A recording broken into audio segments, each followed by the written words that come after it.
Hey, you guys. In this video, I want to talk about FoodLife.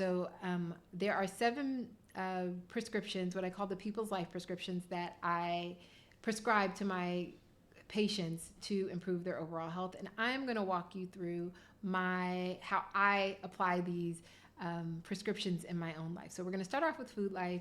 I'm going to tell you a little bit about how I approach food and the things that I think about in my own life as it pertains to food. And I might be, again, a little all over the place. I don't have like an outline, but I can kind of talk about this off the dome because it's what I actually do. So, first and foremost, when I think about food, I have a whole philosophy around food that food is not about calories. Not about calories at all. I don't ever think about calories. I think about nutrients and I think about using food as medicine. So, I really think of food as something that nourishes my body. I have this analogy. I don't know if it's a good one, but I'll share it with you. So it's like if we think about our bodies, and if you've ever seen Inside Out, that's a cartoon. It's like the Pixar movie where it's like all these little characters in the brain.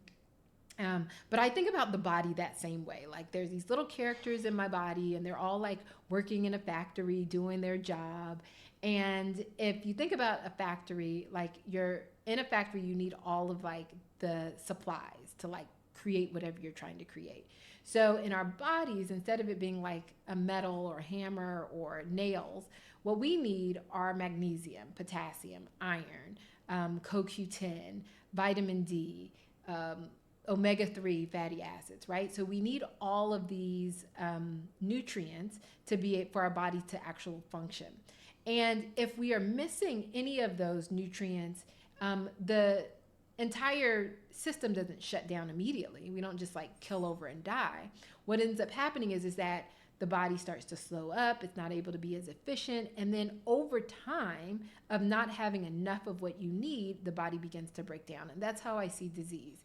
And so for a lot of people, I hear people say this all the time. Oh, I was healthy until I got diagnosed with diabetes, or I was healthy until I developed cancer. I was healthy until X, Y, and Z. And the thing about that is that no, what was happening is that your body's been working overtime to keep up, and eventually, being magnesium and vitamin D deficient for 40 years caught up with you, and it now manifests as this chronic illness. And so when I think about food, I think about, oh my gosh, is the factory inside of my body, does it have all the things that it needs so that I can actually keep this body functioning for 90 plus years? And so I know that's probably not the way you think about food, but I'm just sharing you that that's how I think about food. And so when I sit down and pick out what I want to eat, I'm really thinking, okay, am I giving the body everything that it needs? So am I getting protein? Am I getting nutrients? Am I getting fats or healthy fats?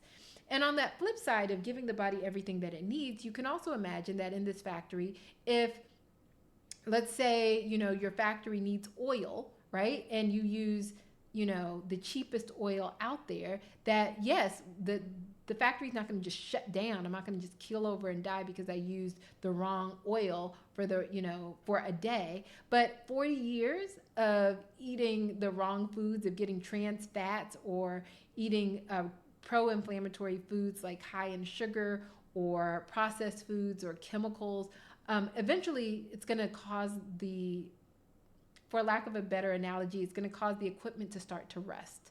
And that actually does happen in our bodies. We call it glycosylation. So, which is like a rusting of the arteries, of the cells in our body. And so these foods can also cause damage. And again, it's not going to cause you to kill over at once, but it is something that you have to be mindful of if you want your body to function for a long period of time. So I say all of that to say that's my philosophy behind food. And so as a result of that, I say, okay, so what are the foods that your body really needs? Well, the major food that my body is going to need above all other foods are going to be vegetables. And so I really think, okay, how can I get more and more vegetables into my diet, and not just the same vegetables over and over again? I'm thinking about diversity. I'm thinking about color. So when I'm thinking about what I'm going to eat, or when I'm going to the grocery store, I'm thinking about, okay, how am I going to get more color into my day? And I kind of make a game out of it. Okay, so I'm going to get some blueberries, and I'm going to get some oranges. I get a yellow banana. I'm going to get some green kale. I'm going to get white garlic. And I'm thinking about my food in this way, as opposed to just thinking about, oh, let me get something that's low in calories, or let me just eat more, vegetables. I'm really thinking about the diversity and all of the things that I'm being exposed to. Now, even if you don't understand how the body works, you don't understand the microbiome, you don't understand all of the systems of your body and why they need the nutrients, you can just say, I need more color and I need more diversity, and that will cover so much of your health concerns without you even having to think about it. So that's the first thing I think about when I'm eating. I'm thinking, how can I get more vegetables? But then I'm also thinking about food quality. So I will choose foods that may be organic, and I use a website called the Environmental Working Group, or ewg.org, and it helps me identify the foods that I need. They have an actual list of foods that you should buy organic and the foods that you could get away with buying conventional versions of. So they called your Dirty Dozen or your Clean 15. And I use that list on a regular basis when deciding what foods to buy organic or what foods to buy conventionally. Now, I will tell you where I don't do great, or I'm not perfect at. I'm not perfect at any of it, but I do. Sometimes I don't buy the organic version. So, like, for example, blueberries should always be bought organic. But sometimes I don't buy them organic because the organic version is so much more expensive than the non-organic. And I'm just like, I'd rather have a berry than not have a berry. But then I may say, okay, well, if I can't get it organic, then maybe what I'll do is I'll buy the frozen organic. And that way I can get the organic, but just the frozen version of it. So I'm always sort of thinking about ways to optimize my diet as I go through. So I think about quality. When I think about meat, I'm not a person who does not eat meat. I don't eat it every day, and I don't eat it with every meal. That's just because there are lots of reasons why I don't eat meat every day. But part of it has to do with health. Part of it has to do with the environment. And part of it has to do with just the idea that I need to be eating more vegetables. So something's got to go. And so I'd rather, kick the meat and eat more vegetables or plant-based foods. So for that reason, when I created a whole philosophy around meat. So I only buy high quality meat. High quality meat is going to cost more. That means I don't need to buy as much of it. And so I eat less meat because I'm only going to buy the high quality. I'm going to try to my best to avoid low quality meat. And so if I'm going to spend $15 on ground beef, for example, as opposed to spending $4 on ground beef, you can imagine I'm going to buy less ground beef, therefore I don't need as much meat. Now, this is just my approach. Again, you can decide you want to spend all of your money on meat if you love meat so much. But for me, that's one of the ways I gauge not overeating meat. And then, I'm not opposed to any particular type of meat. So I know there's a lot of people who are like, I don't eat pork, or I don't eat chicken, or I don't eat beef, I only eat fish. I'm not that way. I eat all of it, and I just try to make sure when I'm eating it, I eat high quality versions, and I also am not married to the fact that I have to have it with every meal. So again, the majority of my diet is plant-based, and then, occasionally I'll throw in some meat, or chicken or fish or whatever. All right, so what else? Oh, so the other theory or philosophy I have about food is more vegetables than fruit.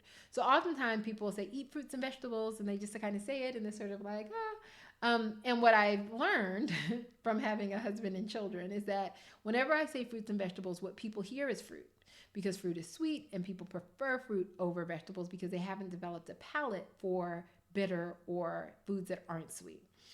And so now what I teach my clients and the things that I do in my own life is I say vegetables, period. Eat more vegetables, period, point blank. And then the next step after that is eat more fruit. But you've got to get your vegetables down. So how do you do that? How do I do that? Well, number one, you have to change your philosophy on breakfast to begin with. So if you're eating breakfast, which I don't always do, sometimes I skip breakfast. But if I'm eating breakfast, I absolutely don't have dessert for breakfast, which is what most people, the standard American diet is dessert for breakfast. So muffins, cupcakes, not cupcakes, but muffins and cupcakes are the same exact thing. If you think about the ingredients, they're exactly the same. But pancakes or waffles. And if you're not going to have that, dessert, then it's usually something like bacon and eggs. And again, no fruit, or no vegetables. So I'm very intentional about trying to get vegetables for breakfast. So I may have a soup, I may have a salad. So I've divorced my idea of what breakfast food is so that I can ensure that I'm getting vegetables with my breakfast. And so sometimes I still like a good breakfast. So I may do, for example, like eggs, and then I'll add a ton of vegetables to that, right? So there are ways to do this. I may do a smoothie, which if in that case I'm going to make sure it's not just full of fruit. It's going to have tons of veggies in it. So again, things to think about. And also when I talk about vegetables, so there's vegetables, there's fruit, but then there are other plant-based foods that should also be considered. And so I try to incorporate nuts and seeds in a lot of my food. So if I'm making a smoothie, I'm going to add chia seeds or flax seeds. If I'm doing a salad, I'm going to add pumpkin seeds on top of it, or sunflower seeds, or maybe even some nuts. So I'm always trying to figure out how to get more nuts and seeds into my meals. If I'm making like a dish, I'm always trying to figure out what sort of herbs can I use. So I'm trying to stretch my herbal and seasoning palette. So I do a lot of turmeric, or I'll do a lot of um, uh, herbs like parsley and basil. And so I add that to just about everything. Something else I add to everything is going to be onions and garlic. It's sort of a staple. My dad uses onions and garlic in everything, so that's just my thing. So again, these are just ways that I think about the foods that I eat. So we'll go off of what I eat. The other thing, the aspect of food that I think about is food timing. So this has become more of a popular thing in the last couple of years. I can remember when I first started learning about how to eat healthy, there were a couple of things that have since been negated, or that I no longer ascribe to. So that when I was younger, I used to always say breakfast is the most important meal of the day. Don't skip breakfast. I used to also say eat 6 small meals a day. And I don't do either of those anymore. I sometimes do eat breakfast, and I'll tell you why in just a moment. But oftentimes I'll skip breakfast, and I'll do a fast, what I would call a 16-8 fast, where I fast for 16 hours and then I eat within an 8-hour window. I don't do this every single day, but for the most, I do that because my body's so used to doing it that it's not hard for me to eat everything that I'm going to eat in a day within an 8-hour window. But I will tell you, now this has changed a little bit, and I'll tell you why in just a moment. So food timing is really important. The 6 hours, eating 6 meals a day, 6 small meals a day, may work for an elite athlete. It may have worked for me when I was like 20 and 30, but it's not something that works for me now. I recognize that particularly as we get older, our bodies need a break from eating. And so now I really try to eat only meals, and I try to avoid snacking. And so I eat, if I'm going to eat 3 times a day, then I eat 3 times a day, and that's it. Sometimes I only eat 2 times a day. Sometimes I only eat 1 time a day. So these are things that I've incorporated into my normal life that are no longer hard for me because I've been doing it for so long. So let me tell you a little bit about my fasting and how it's shifted over the years. So as I've gotten older and I started to go through perimenopause, I wear a continuous glucose monitor every once in a while. So that's what this is, which helps me monitor my blood sugar levels. I'm not diabetic. I do it because I want to see how my body's responding to certain foods. And one of the things I found out is that my blood sugar goes low at night. And as a result of that, I now eat closer to bedtime, which is something that I normally don't recommend for my average client. But for me, I know that I kind of need to eat something closer to bedtime, and else my blood sugar is going to drop in the middle of the night. And specifically, I'll eat something that is like a protein or a fat. And so it may be a piece of chicken, or it might be some nuts. Something that I'll eat right before bedtime so that my blood sugar stays stable throughout the night. Again, this is personalized to me. I'm not saying that's what you should do, but if you get an opportunity to get a continuous glucose monitor and you find that your blood sugar drops in the middle of the night, that might be something you want to consider. And I think that has to do with my stress levels. That's a whole other video for a whole other day, but I make very little cortisol now. I haven't always been that way, but that's how my body has changed as I've gotten older, so I've had to make adjustments. So the lesson for you out of that, and the lesson to me out of that, was that things are going to change over time, and you just have to be very adaptable. So what you did in your 30s may not be what you need to do in your 40s, and that was my case. So I talked about food timing, talked about what I eat. I feel like I'm forgetting something. Oh, so just a couple of other like basic philosophies for me. So um, I don't buy uh, I don't buy junk for my house. So let me say this: the way I'm describing to you these habits that I've developed over time, I stick to it about 80% of the time. 20% of the time, I just do whatever I want to do. If I want to have ice cream, I have ice cream. If I want to eat gluten, I'll eat gluten. Oh, I didn't talk about food sensitivity, so hopefully I'll remember to talk about that before the video's over. But if I want to do whatever I want to do, 20% of the time I'm able to do that. And the reason I'm able to do this is because of this sort of unspoken rule, but maybe it's spoken, that I have in my house, which is my house is a safe zone. So I try not to bring junk in my house. And that way it prevents me from getting, eating a bunch of stuff that my body doesn't necessarily need. So a bunch of snack foods, juice is something, sodas is something that I don't ever buy and bring in my house. And I say ever. There are a couple of reasons why I try not to do it. Number one is because everybody else in my house don't follow my rules. And if I buy juice, it's going to be gone in a day. If I bought juice just for myself, if I lived by myself, I could probably drink a thing of juice over a 2 week period. Like I just don't need that sort of, I don't drink sugar like that. But everybody else does in my house, so I just don't buy it at all. So I try to make my house a safe zone. That allows me the flexibility to go out and have a good time when I want to go out. So when I'm out of my house and I want to eat out, I still try to maintain certain, parameters around what I eat. Like I don't eat fast food because I just don't like it anymore. I've eaten well enough for long enough that I don't crave Chick-fil-A. I don't crave McDonald's. And I've come up with other ways to eat that don't depend on eating out all the time. But anyway, with that being said, that's after years of practicing this. So if you were in this phase of life where you're like trying to figure out how to eat healthier, don't take what I'm saying and be like, oh, I should be able to do what Dr. Peoples does tomorrow. Just know that I've spent years developing or losing a taste for fast food. I haven't always been that way.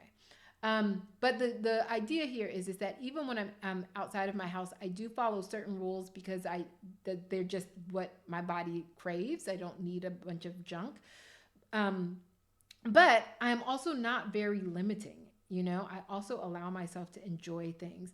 Um, so those are just some basics about keeping a safe zone and that sort of 80-20 rule where I'm doing the right thing 80% of the time and I'm doing also the right thing for the other 20% with some caveats. Okay, so let me get back to food sensitivity. So that's another thing I've learned about myself. So I know my food sensitivities. And the food sensitivities are foods that just don't do well with me. And so gluten causes a lot of brain fog in me. I was gluten free. It took me a while to actually commit to being gluten free, but once I did, it was because eating gluten, I could recognize it made me feel more sluggish during the middle of the day. I just didn't feel like I could think as clearly. And so it made practical sense to me. I wasn't just gluten free because somebody told me to be gluten free. I became gluten free after trial and error of trying a whole lot of other things and then realizing that being gluten free actually made me feel better. But I'll be completely honest with you now. Now I can have gluten every once in a while and I don't have that side effect. And that's because I was gluten free for some time and now I've introduced gluten back in intermittently. And I don't have the same reaction. But I'm also very cognizant of when I have gluten because if I do feel bad, I'm able to be like, oh, that's the gluten. Let me cut gluten out again. So I'm able to tailor my eating to my own symptoms. Another food that doesn't do well with me is dairy. So dairy can sometimes really not work well with me. As I've gotten older, I get more allergies. I'm a lot more congested. And so because of that, I limit my dairy intake. And I've never really been big on dairy, but it was really hard for me to stop eating cheese. So I still eat cheese every once in a while, but again, it's something that I'm very cognizant of and only do occasionally. The other thing that I recently have changed. I've never been a big drinker, but I limit my alcohol intake significantly. I don't drink. There was a time in my life where I'm like, oh, it's the evening. I'm just gonna have a glass of wine.